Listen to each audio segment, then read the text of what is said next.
Let's define inelastic collisions in 1D.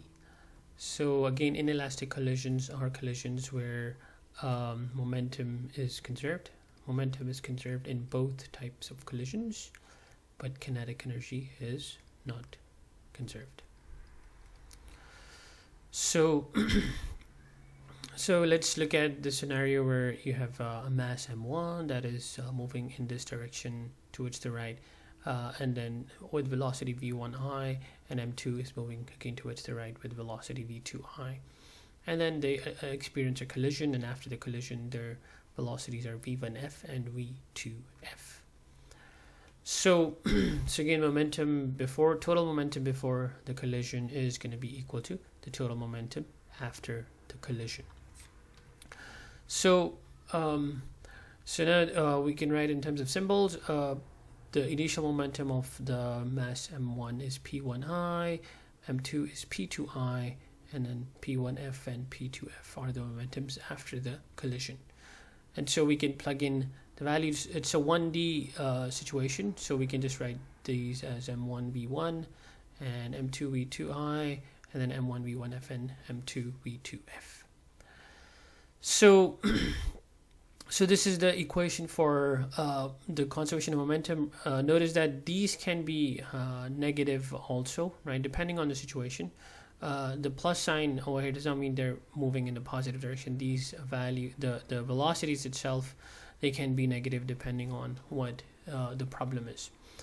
So so let's look at this special situation where the target is initially at rest. So we're going to assume that this guy is initially at rest. It's a special situation. So what happens after the collision when the two bodies stick together? So another thing that we're going to assume that they both stick together. So this is what is called a completely inelastic or perfect inelastic collision. When one of the masses, so m1 is coming in, and then m2 is at rest, and then after the collision, both of these stick together, and then they move as a single blob in a particular direction. So in that case, initial momentum of again, momentum is conserved. So initial momentum is m1 v1i. So this is going at v1i, and m2 initial momentum of particle 2 is 0. And then after the collision, they stick together. So an important thing you need to do in this type of situation is that when they stick together, their mass is going to be the total mass of the system, and they're going to be moving with a single velocity. So that in that case, you can solve for v, and this is a very typical problem that you get in collisions, in inelastic collisions. So here's a similar situation. So there's 1 kilogram box sliding along a frictionless surface. So it collides with a 2 kilogram box. What is the speed of the two boxes? So they stick together, remember. So this is again at rest initially, and then after the collision they stick together, and so it's a similar situation. So pause the video and solve the question. So the answer is 1 meters per second. So again, you can think about it conceptually also. When this is coming in, it has a momentum of plus 3 kilograms meters per second. So mass times velocity. So when both of these stick together, their mass becomes 3 kilograms, right? When it's 2 plus 1. And so since the momentum has to stay the same, after they stick together, their velocity should be 1 meters per second, so that the product remains the same. But you can obviously solve it based on the method we just looked at, m1 v1. So this is the incoming. So initial momentum is m1 v1, and that's should be equal to final momentum. So that's m1 plus m2 times capital V. And so when you solve for v, you get m1 over m1 plus m2 times v1.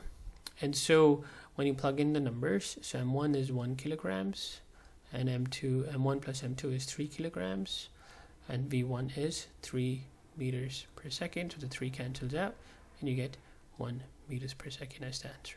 So that's if you want to do the calculations, that's also fine, and conceptually thinking about it is also fine, but doing both ways is even better. Let's define elastic collisions. In elastic collisions, we again, momentum is always conserved, but kinetic energy is also conserved in this case. Okay, remember kinetic energy is half mv squared. So let's look at a situation. So we're going to look at the situation where the mass m2, the target, is at rest. The mass m1 is moving towards it, and then after we're looking at a particular special situation, and then after the collision, they both move with velocities, say v1f and v2f. So you can see that initially the momentum is just m1 v1I, right?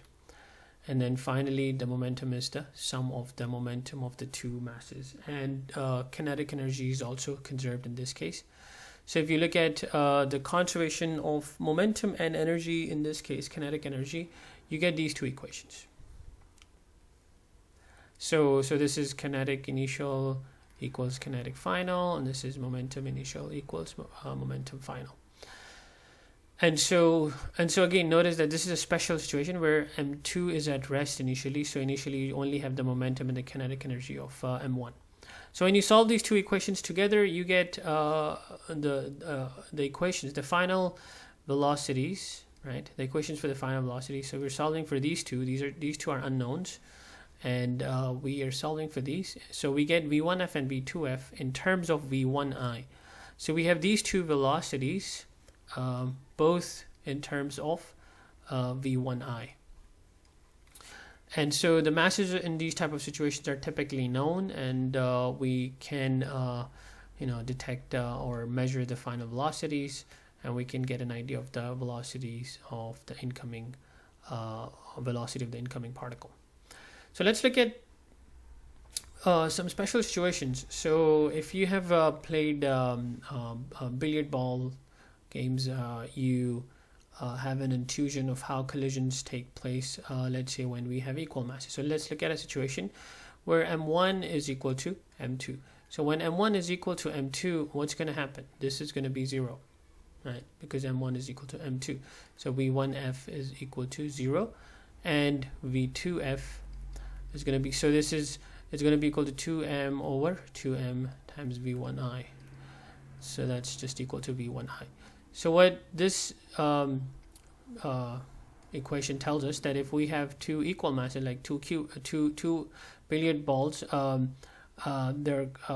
this one is at rest, and this one, sorry, v2i is at rest, v1i, this is coming in.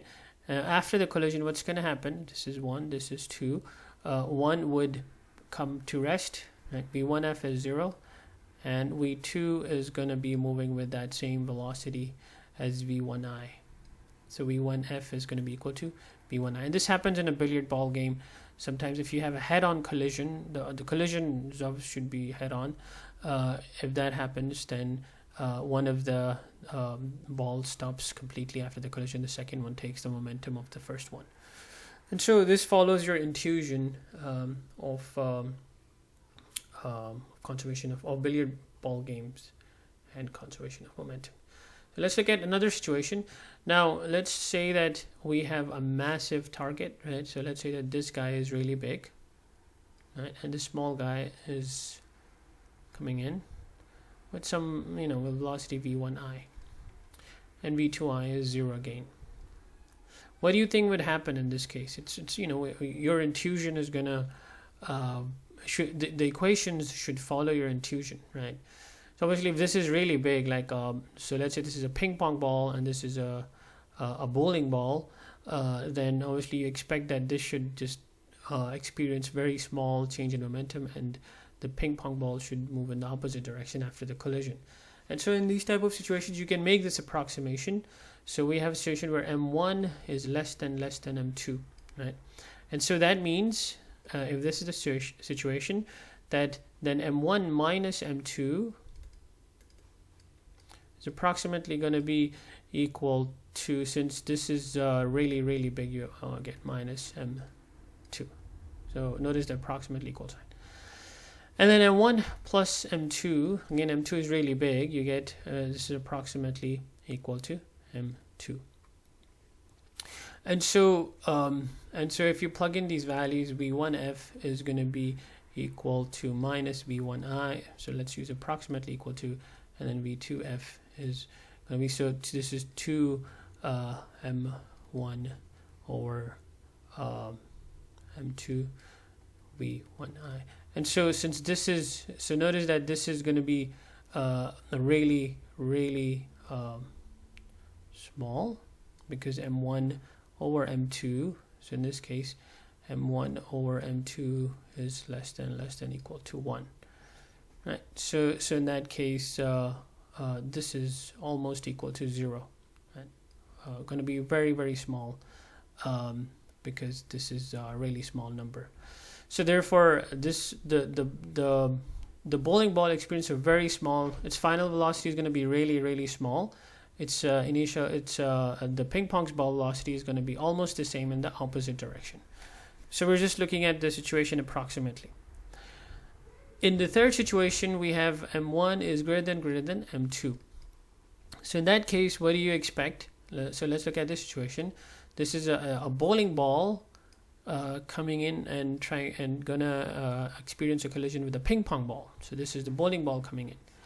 So now what is your intuition? So this is I typically ask this question in the class. What is your intuition? Think about it. What do you think would happen to the ping pong ball after it experiences a collision? So it's obviously gonna move with a greater velocity. So in this case we have m1 greater than m2. So that means this means that m1 minus m2 is approximately going to be equal to m1, and m1 plus m2 is approximately going to be equal to m1 also. So in that case v1f is going to be equal to m1 or m1, and so that's v1i, so that's just equal to v1i. And v2f, so that says that the bowling ball is actually just almost going to be just moving with the same velocity. Let's look at the ping pong ball now. The ping pong ball is it's going to be 2m1 divided by m1, again approximately equal to m1. m1 plus m2 is also almost equal to m1. So there's a v1i here, and so you get 2 times v1i. So the prediction is that after the collision, the ping pong ball is going to move with double the velocity of the incoming bowling ball. Okay, so these three situations are summarized on this slide.